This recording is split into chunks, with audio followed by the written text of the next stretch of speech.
China's investment forms the world's strongest productivity in the world of economics. China's investment has become an incomprehensible monster many years ago. There are countless negative articles, which are generally incomprehensible. The author agrees very much with the investment-driven economic growth model, but I don't understand the investment data. For example, in 2015, the investment in fixed assets in Guizhou province was 1.0677 trillion yuan, which surprisingly exceeded the GDP of 1.0503 billion yuan. In 2016, Guizhou's fixed asset investment was 1,292.9 billion yuan, an increase of 21.1% year-on-year, and continued to exceed the GDP of 1,173.4 billion yuan. In 2017, the fixed investment increased by another 20% to 1.55 trillion yuan, and the GDP ahead of 1,354.1 billion yuan is increasing, which is difficult to understand. According to the data in 2018, Guizhou only reported that fixed investment increased by 15.8%, and in the next few years it only reported the growth rate and no longer reported the specific value.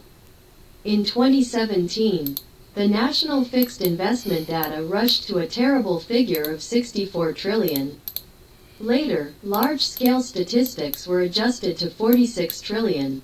It should be that the previous fixed investment data was reported unreasonably. In recent years, the fixed investment of more than 50 trillion yuan per year is very large in absolute terms.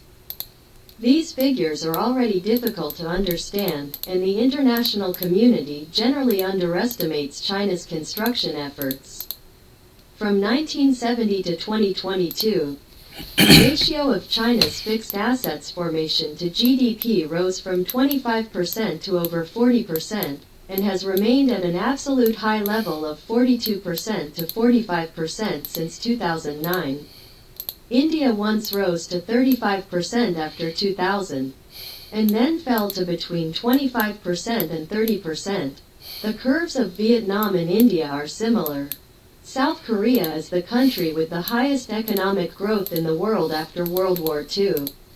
In the 1990s, the proportion of fixed assets formation was once as high as 35% to 40%. Later, it was almost the same as India and Vietnam. Developing countries are generally similar. The United States has been stable at around 20% for many years, and developed countries are similar to the United States. In 2021, the average value of global fixed assets formation accounting for 26% of GDP is 26%. Based on China's GDP accounting for 18% of the world and asset formation accounting for 42% of GDP. China's fixed asset formation accounts for about 29% of the world. However, a number of data show that China's construction efficiency is very high, and the actual value is more than half. China's high investment ratio and high efficiency of 42% to 45% after 2010 is a global special phenomenon, and only we can maintain such a high investment ratio for a long time. To be sure, China's long-term economic growth model over the past few years has been driven by investment. Relying on long-term heavy investment, China's infrastructure and industrial production capacity have developed to an astonishing level. A simple understanding is that half of the world's construction and industrial output occurs in China. And the per capita output of many of our industrial products ranks first or in the forefront in the world, forming a comparison model of China vs foreign countries.